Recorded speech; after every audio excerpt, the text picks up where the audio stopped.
예, 안녕하세요. 책책책 읽고 떠들기 시간입니다. 오늘 소개드릴 책은 나는 습관을 조금 바꾸기로 했다. 사사키 후미우라는 분이 쓰신 책이고 부제로는 죽어야 고치는 습관, 살아서 바꾸자라는 내용으로 되어 있고요. 유명한 출판사죠. 샘앤파커스에서 나온 책입니다. 습관에 관한 책을 요즘 좀 많이 보고 있어요. 습관이 곧 인생이라는 생각으로 습관을 좀 개선해보고자 라는 생각을 다시금 좀 하고 있어서 습관에 관련된 책들을 좀 많이 보는 편으로 지금 좀 집중해서 읽고 있습니다. 이 책 같은 경우는 이제 읽다 보니까 초반부터 이제 많은 그 좋은 내용들이 너무 많이 나와서 되게 공감을 하면서 읽으면서 끝까지 다 읽어 나갈 수 있었는데 후반으로 갈수록 약간 좀 그 힘이 좀 빠지는 뭔가 이런 내용에 좀 힘이 좀 떨어지는 그런 느낌을 받아서 약간 아쉬운 점이 있긴 했는데 그래도 초반에서 중반 정도에 나오는 내용들이 너무 좋은 것들이 많았습니다. 한번 보겠습니다. 사사키 후미오라는 분이 쓰신 분이고 일본 분이시죠. 그리고 되게 유명한 그 대표적인 베스트셀러가 있어요. 나는 단순하게 살기로 했다. 들어보신 적 있으신 것 같으시죠? 읽어보신 분도 많을 거고 아마 저도 읽어본 걸로 기억이 나는데 이 책을 쓴 분이 그 책을 썼어? 라는 생각이 좀 들더라고요. 그래서 이 나는 단순하게 살기로 했다를 쓰고 나서 이제 전문적인 프리랜서 작가로 아마 이 책 한 권으로 돈을 어마어마하게 버셨겠죠. 그래서 이렇게 직업이 전환했다라는 걸 알 수가 있었고 예전에 이제 편집자로 계속 일을 많이 하셨대요. 그리고 뭐 굉장히 유명한 최고의 대학인 와세다 대학 나오신 분이고 그래서 똑똑하고 공부도 잘하시고 편집자이시기도 하고 출판 쪽에서도 일하셨고 글도 잘 쓰시고 베스트셀러 해외 21개국에 번역돼서 베스트셀러가 된 나는 단순하게 살기로 했다를 쓴 사사키 후미오의 작품입니다. 한번 보겠습니다. 네, 여기 한번 보겠습니다. 영교시 체육으로 성적이 올라가다. 의학 박사인 존 레이티는 운동하시는 뇌라는 책에서 운동 이후에 상쾌한 기분이 드는 이유를 단적으로 심장에서 혈액이 왕성하게 보내져 뇌가 최고의 상태가 되기 때문이다 라고 했습니다. 존 레이티는 운동이 뇌에 유익한 이유를 이렇게 설명했습니다. 뇌 속에는 신경 전달 물질, 뇌율의 신경 영양 인자 BDNF라는 일종의 단백질이 있는데 아무튼 어떤 단백질이 있대요, 뇌에. 근데 이것이 유산소 운동을 할 때 증가한다는 것이죠. 그래서 이 단백질이 증가하면 할수록 뇌에 유익해진다라는 것이고 이 유익해진 뇌가 공부를 잘하게 만든다는 얘기를 해주고 있는 맥락입니다. 그 단계에서 여기 보실게요. 성적을 올리려면 운동보다 책이나 교과서를 보면서 공부해야 되는 시간을 늘려야 된다고 생각하기 마련인데 일반적인 통념이죠. 누구나 생각할 수 있는 거. 당연히 공부를 많이 해야지 공부 시간이 늘어나야지만 이제 성적이 올라갈 것이다라는 것이죠. 실제로는 그것이 그렇게 단순하지 않다. 미국 일리노이주 네이퍼빌에서 1만 9천 명의 학생을 대상으로 영교시 체육 수업을 했다. 1교시 수업이 시작되기 전 운동장을 달리거나 자전거를 타며 유산소 운동을 하도록 한 것이다. 그러니까 수업이 시작되기 전에 유산소 운동을 먼저 한번 해주고 그 다음에 공부를 시켰다는 거예요. 어떻게 되었을까요? 여기 내용 나오는 것들은 이제 효과는 절대적이었다. 듣기와 이해력 시험에서 평소처럼 체육 수업만 받은 학생들은 성적이 10.7% 성장한 데 비해 영교시 체육을 한 학생들은 17%의 성장을 보였다. 무려 7%의 성장을 더 보였죠. 그러니까 운동을 먼저 좀 해준 사람이 공부도 더 잘했다는 내용을 해주고 있습니다. 여기 보실게요. 그 단계에서 습관에 필요한 것은 보상이다. 운동하는 사람들은 종종 자제력이 강하다는 말을 듣는다. 그러나 그런 사람들은 보상을 끄는 것이 아니다. 오히려 더 큰 보상을 받고 있다. 그러니까 이 맥락에서 말하고 싶은 바는 이제 공부에 있어서도 앞서서 이제 그런 활력이나 여러 가지 것들 뇌를 좀 더 돌아갈 수 있게 만들어주는 운동을 공부를 위해서 사전에 좀 해주는 것이 효과가 되게 좋다는 것이고 이것이 되게 좋은 습관이 될 수 있다는 것을 말해주고 있습니다. 그래서 공부를 주로 많이 수험 생활을 하시는 분들은 아예 몸을 안 움직이는 것이 오히려 되게 좋지 않을 수 있다라는 것을 꼭 명심해 주시는 게 좋을 것 같아요. 그런 면에서 이제 한번 이 부분을 한번 읽어봤습니다. 스텝 2 하지 않을 일을 정한다. 아무리 제멋대로 하루를 보내더라도 어쨌든 사람들은 각자 자신만의 하루를 보내게 된다.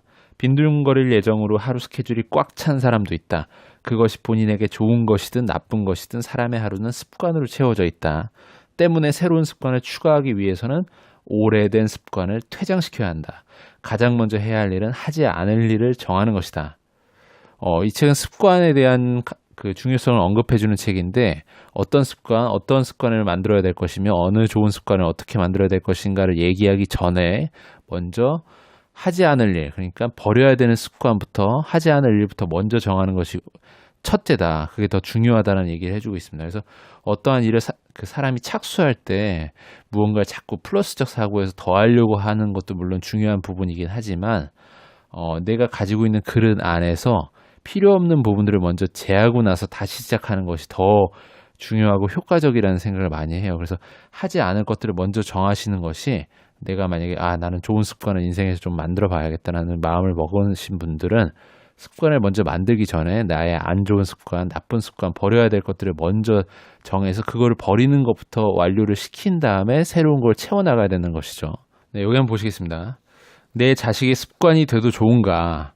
이때 의미 있는 질문은 그것이 내 아이의 습관이 돼도 좋은가다. 그러니까 어떠한 습관을 우리가 생각할 때 이게 과연 좋은 습관일까, 나쁜 습관일까, 아리송하고 좀 고민하게 될 때 이 습관이 과연 내 자식이 갖고 있을 경우에 이게 내 아이의 습관이 돼도 좋을까라는 걸 생각해 보라는 얘기예요. 저는 이걸 읽고서 정신이 번쩍 들더라고요. 정말 파악이 확실하게 되죠. 내가 예를 들어 살짝 일 마치고 음주를 하는 습관이 있다고 쳐요. 그러면 이 음주를 하는 습관이 내 아이도 똑같이 커서 이렇게 일을 끝 마치고서 음주를 살짝 하는 습관이 있다면 이게 내 아이한테 좋은 것일까라는 걸 생각해 보면 이게 괜찮을 것 같다고 생각하면 오케이인 것이고 안 돼. 절대 내 아이한테는 안 되지라고 생각되면 그건 안 좋은 습관이라는 것이죠. 정말 정신이 번쩍 나는 분류 방법이어서 저도 이 부분을 되게 많이 참고하고 생각을 한번 해보게 되었었어요.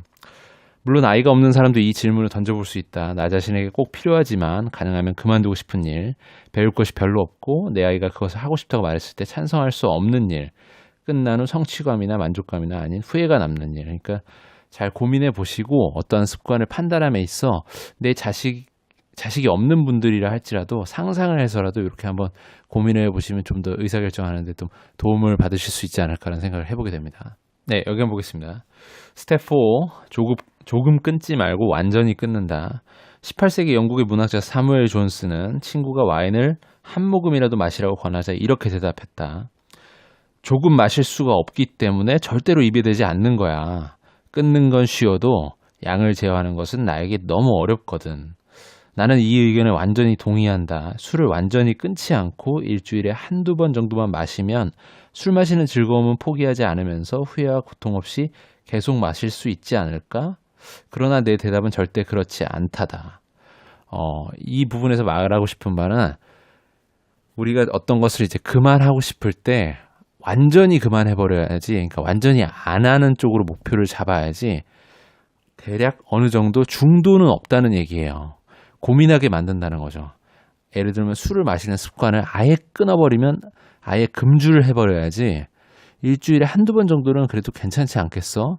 아니면 예를 들면 부장님이 나를 불러서 마시게 해야 되는 상황이 된다거나 해서 하루에 일주일에 한 번 정도는 용인할 수 있을 정도지라고 그렇게 타협하는 그 순간 이 결심은 잘 유지되지가 않는 거죠. 그래서 yes or no인 경우가 단순하면서도 더 실천 가능한 확률을 올려주는 방법이라고 해요. 그래서 아예 끊으려면 확실히 끊어버리고 하려면 그냥 해라라는 예전엔 그 옛 어르신들의 말씀은 정말 맞는 말이라고 볼 수 있겠죠. 네, 여기 한번 보실게요.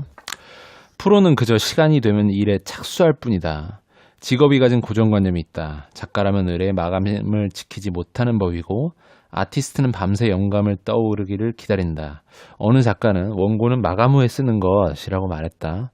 마감 시간이 거의 다 될 때까지 버티다가 영감이 찾아온 시점에 멧돼지처럼 원고지에 돌진해서 써내려간다는 것이다. 그러나 앞에서도 소개했던 161명의 작가와 아티스트들의 일상을 담은 리추얼을 읽으면 그런 환상이 보기 좋게 깨진다. 실제로는 그렇지 않다는 거죠. 그렇게 놀라운 마법 같은 일이 일어나는 것이 아니라는 얘기입니다. 되게 루틴하고 일상적인 일이라는 것이죠.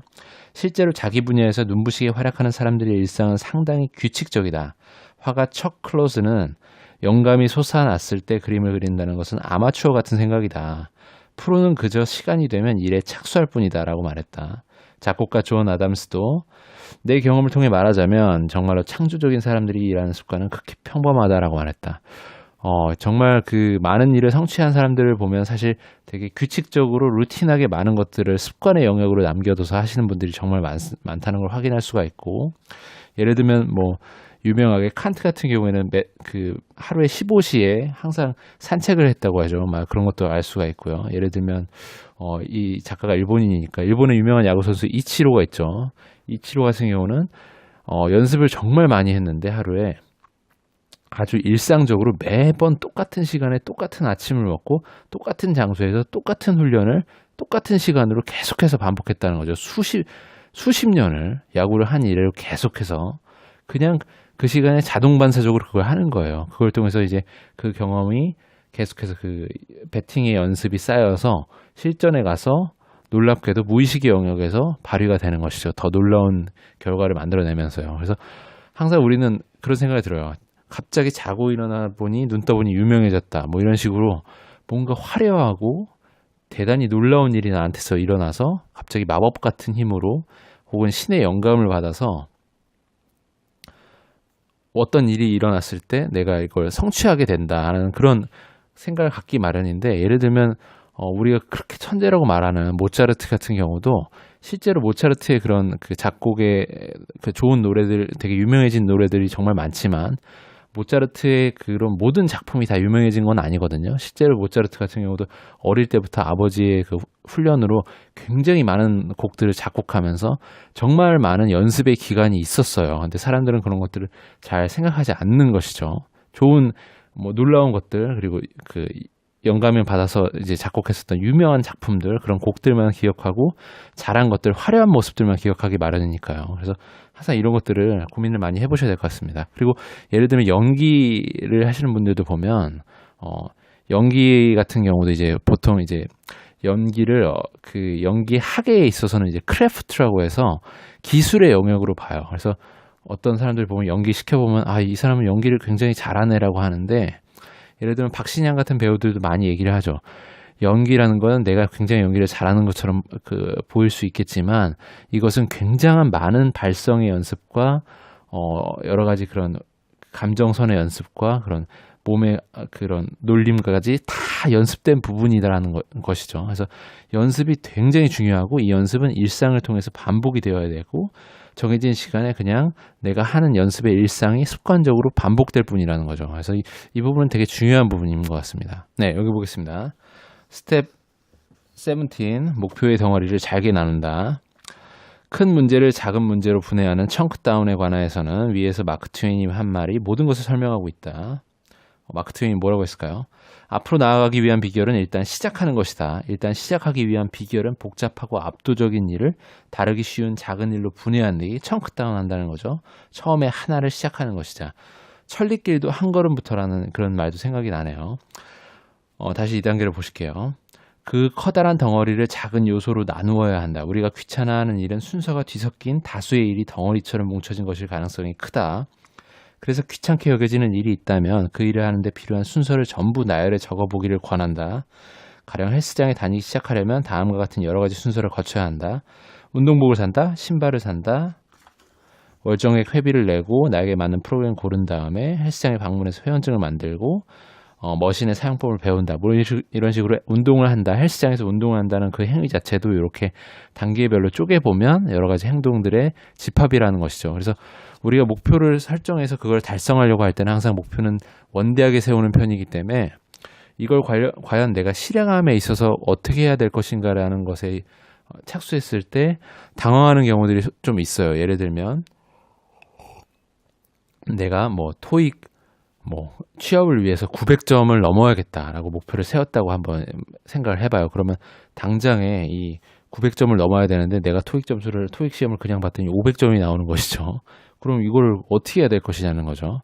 이걸 그냥 공부를 그냥 무조건 그냥 앉아서 뭐 몇 시간씩 하면 되겠지라고 생각하기보다는 잘게 나누어서 500점에서 600점으로 갈 수 있는 그 방법들, 600점에서 700점, 700점에서 800점, 800점에서 900점으로 갈 수 있는 방법들을 단계적으로 구분을 점수별로 뭐 해보고, 예를 들면 공부의 방법들, 뭐 학원에 가서 공부를 하든 외국인을 만나서 회화를 해보든 아니면 뭐 실제로 그 쪽집게 강사의 그 노하우를 통해서 이제 그 문제 유형을 외우는 방법을 써보든 여러 가지 자기만의 전략들을 쭉 나열을 해보고 어떤 전략이 지금 이 낮은 점수의 단계에서 높은 점수로 가는 데 있어서의 적용이 효과적일 것인가를 파악해보고 그걸 적용해보는 그런 것들이 될 수 있겠죠. 그래서 모든 목표를 좀 잘게 나누어서 잘게 나누면 그 목표의 그 높이나 달성의 어려움도 좀 더 나아질 것이니까 하기가 좀 용이하다는 것이죠. 그래서 좀 이 정도면 좀 해볼 수 있지 않을까 하는 생각이 드는 거죠. 예를 들면 팔굽혀펴기를 매일 한다고 쳐도 팔굽혀펴기를 뭐 하루에 100개씩 하겠어라고 마음을 먹으면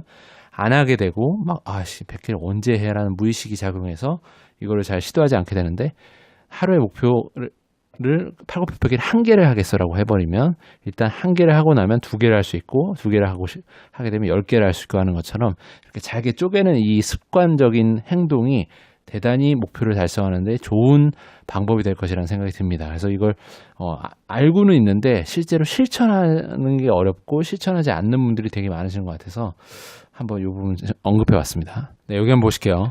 자기 전에는 재미없는 일을 해라. 왜 잠드는 시간이 점점 늦어질까? 그날을 다 포기할 수 없기 때문일 것이다. 정말 이런 분들 많으시죠. 현대인들은 정말 이렇게 되시는 분들이 많은 것 같아요. 저만 해도 이게 되게 고민이었거든요.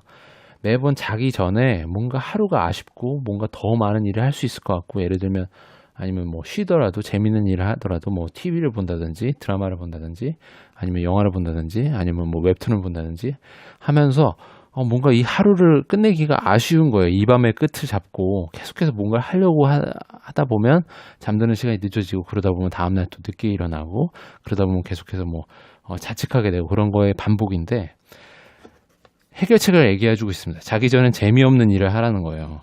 그날을 다 포기할 수 없기 때문일 것이다. 낮에 일 때문에 바빴다면 밤에는 개인적으로 좋아하는 일을 하기 마련이다. 좀 휴식을 취하는 거죠. 해외 드라마, 미스터리 소설, 퍼즐 게임 등 멈출 수 없을 정도로 재미있거나 다음이 궁금해지는 활동들을 주로 밤에 한다. 그러니까 이제 잠을 자는 시간이 늦어지는 것이죠. 물론 그런 것을 보면 하면 무척 즐겁다. 하지만 잠자리에 들기 직전까지 너무 재밌고 스펙터클한 활동을 하다 보면 10분만 더 보고 잘까? 이 부분이 끝날 때까지만 하자 하면 계속 반복한다. 그래서는 자는 시간이 점점 늦어진다. 그래서 자기 전에 조금 지루한 일을 해보기를 권한다. 예를 들면 뭐 지루한 책을 읽는 것이다. 특히나 단편집이나 시집은 짤막하게 나누어져 있으므로 어디에서도 멈추기 쉽다. 프랜시스 베이컨은 불면증에 시달렸는데 잠을 자기 전에 반복해서 오래된 요리책을 읽었다고 해요. 그런 것처럼 재미없는 일을 좀 해주면 자기 전에 좀 빨리 잠드는 습관을 잡는데 좀 도움이 될 것이다라는 얘기를 해줍니다. 되게 공감이 많이 가고 저도 좀 늦게 자는 편인데 요거를 좀 실천을 해보려고 좀 계획을 잡아봐야 될 것 같아요. 네, 여기 한번 보시겠습니다. 전략적 낮잠으로 아침이 2번. 지금 나는 아침을 2번 맞으며 살고 있다. 아침 5시에 일어나서 9시 반에 도서관에 가는데 그 사이에 4시간이 생긴다. 그때 원고를 쓰고 요가를 하고 영어 공부를 하는 등 다양한 일을 하고 나면 가장 중요한 일을 하기 전에 정신이 조금 소모된다는 느낌이 들었다. 그래서 그 전에 잠깐 잠을 자기로 했다. 이 15분의 쪽잠을 전략적 낮잠이라고 부른다. 그렇게 하면 의지력은 다시 회복된다. 실제로 낮잠을 많이 활용하는 경우들이 많고 선진국 같은 경우에 예를 들어 뭐 제가 읽은 바로는 프랑스 같은 경우에 학교에서도 낮잠을 전략적으로 이제 하는 경우가 많고 유명한 대기업들, 글로벌 대기업들 보면 낮잠방이 또 있다고 해요. 구글 같은 경우도. 그래서 낮잠을 너무 길게 자는 건 안 좋고 15분 정도의 낮잠을 자는 거는 이제 하루를 2번으로 나눠서 아침을 2번을 맞는 그런 환경을 만들 수 있다는 것이죠. 그래서 낮잠을 한번 활용해 보시면 진짜 좋을 것 같아요. 저 같은 경우 이제 업무를 하고서 점심을 먹고 나서 시간이 약간 남을 때 낮잠을 살짝 자거든요. 저 같은 경우 한 5분에서 10분 정도 자는데 그렇게 자고 나면 자고 난 바로 직후에는 이제 업무에 몰입되는 그 시간이 조금 텀이 있긴 한데 정신을 차리고 나면 더 집중도가 확 올라가는 거를 많이 느끼거든요. 그래서 이 부분은 되게 좋은 것 같아요. 낮잠은 진짜 좋은 것 같습니다. 네, 이 부분 마지막으로 한번 보겠습니다. 괴로움이라는 짝꿍. 먼저 괴로움을 느끼고 그 후에 즐거움을 느낀다는 노력이고 먼저 즐거움을 느끼고 그 후에 괴로움을 느낀다는 게으름이라는 거죠. 잘 한번 보세요. 괴로움을 먼저 느끼고 그 다음에 즐거움을 느끼는 건 노력이죠.